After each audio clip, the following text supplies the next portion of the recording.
एक आदमी थप्पड़ सिर्फ 2 लोगों से खा सकता है। पहला अपने बाप से और दूसरा अपने पसंदीदा औरत से। हाथ जिसका भी पकड़ो, पूरी जिंदगी भर पकड़ो, क्योंकि जिंदगी पार करनी है, सड़क नहीं। प्रेम 2 पल का पकवान नहीं जो चखा और रहने दिया। प्रेम को निभाने के लिए तो पूरा जीवन समर्पित करना पड़ता है।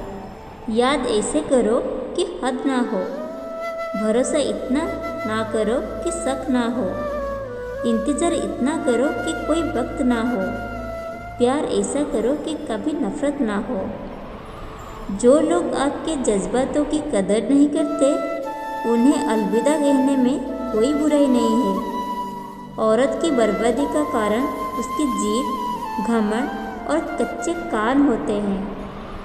सत्य संदेश में जारी, गुण मिले तो गुरु बनाओ, मन मिले तो मित्र बनाओ, वरना रहो अकेला।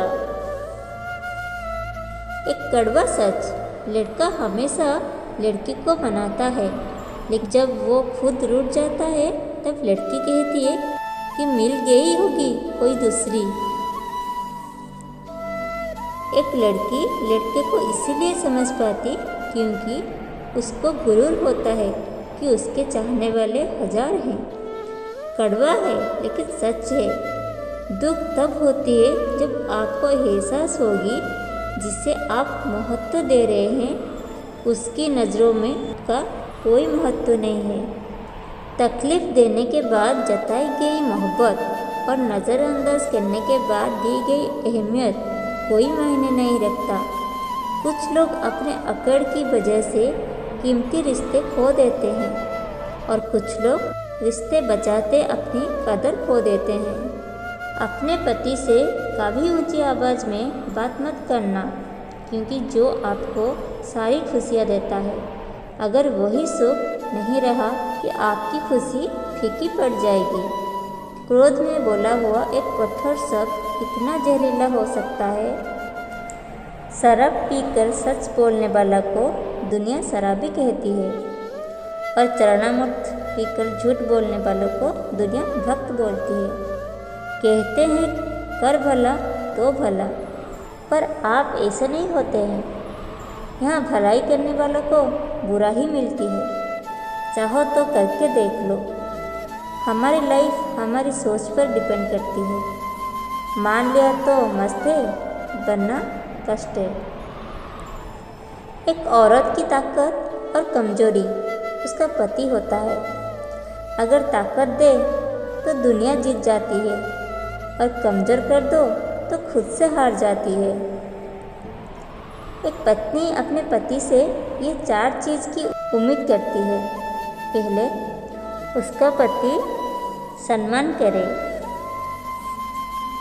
दूसरी, पत्नी चाहती है कि मेरे पति जीवन में कोई बात ना छुपाए और ना हमें धोखा दे। तीसरी, जितना पति के माता पिता का सम्मान पत्नी करती है, उतना ही पति भी अपने पत्नी के माता पिता का सम्मान करे।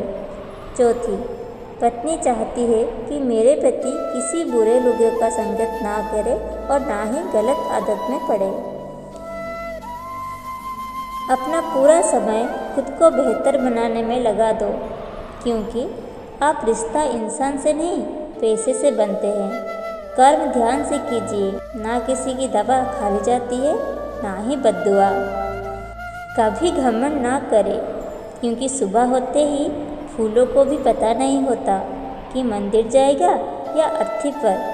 गीता पर हाथ रखकर कसम खाई जाती है सच कहने के लिए, मगर गीता पढ़ाई क्यों नहीं जाती? सच जानने के लिए गलतियाँ भी तो होगी और गलत भी समझ जाएगा। ये जिंदगी है जनाब, यहाँ तारीफ़ें भी होगी और कोसा भी जाएगा। घमंड एक मानसिक बीमारी है जिसका इलाज सिर्फ कुदरत और वक्त देता है। चुगने की धार इतनी तेज होती है कि खून के रिश्ते को भी काट कर रख देती है।